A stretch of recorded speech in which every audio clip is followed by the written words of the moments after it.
দাদা একবার জিজ্ঞেস কর না কি ব্যাপার। আমি যাব না। তুই বাবাকে সম্মান করিস তো? বাবা কখনো করেছে এরকম কাজ? জানিস তো উনি নিজের শত্রুর সাথেও কথা বলেন। যা না দাদা। আমি তোমার কাছে ক্ষমা চাইতে আসিনি, কারণ যে অন্যায় আমি করেছি তার ক্ষমার যোগ্য আমি নই। আমরা আজই এখান থেকে চলে যাচ্ছি। ওই কথাটা যেমন সত্যি যে আমি তোমার বাবার কফিতে বিষ মিশিয়েছিলাম, ঠিক এই কথাটাও সত্যি। আমি তোমাকে ভীষণ ভালোবাসি। আমায় ভুল বুঝো না, ভগবানের দিব্যি। আমার ভালোবাসাকে তুমি অপমান করো না।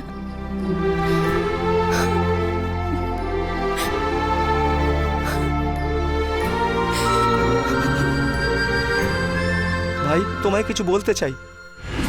মেয়েটা যা কিছু করেছে ওর মার কথাই করেছে। আরে ক্ষমা যে করতে পারে সেই তো মানুষ। আর তুই?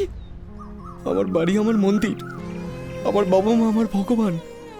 আমি কি করে ওকে ভালোবাসবো যে আমার বাবাকে মারতে চেয়েছিল? শোন, তোর সমস্যাটা বুঝি বলেই বলছি আমি। ও যখন এ বাড়িতে এসেছিল তোকে ভালোবেসে বিয়ে করবে বলেই তো এসেছিল, কাউকে মারার জন্য তো সে আসেনি।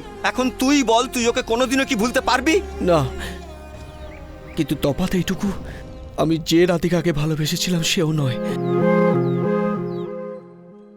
দাঁড়া শ্রবণ, আমার একটা কথা রাখবি?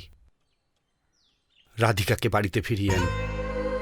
আমাকে যারা মারতে চায় তাদের মারার জন্য তুই তৈরি থাকিস, তাই না? ঠিক সেই রকম রাধিকা ওর বাবাকে ততটাই ভালোবাসত। বীরভূমি ভারতবর্ষে জন্ম নেওয়া প্রতিটা নারীর এই বীরত্ব থাকা উচিত। বন্ধুর জন্য বন্ধুত্ব, বীরের জন্য বীরত্ব, আর শত্রুর জন্য শত্রুতা থাকতে পারে, কিন্তু ভালোবাসাকে কখনো ঠকানো উচিত নয়। ওই দিন একটা মুরগিকে মারার কথা শুনে অত কান্না যে মেয়ে কেঁদে ফেলতে পারে, ওই রূপটাই ওর আসল পরিচয়।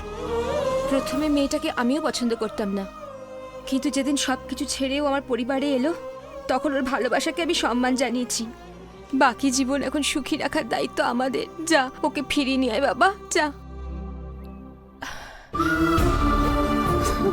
তুমি এটা করতে পারলে? বেশ্যাও মুখে থুতু দিয়ে চলে যাবে যদি ওকে মিথ্যে ভালোবাসতে বলা হয়।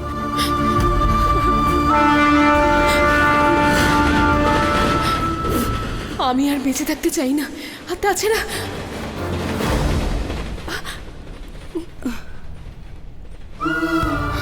চলো বাড়ি চলো,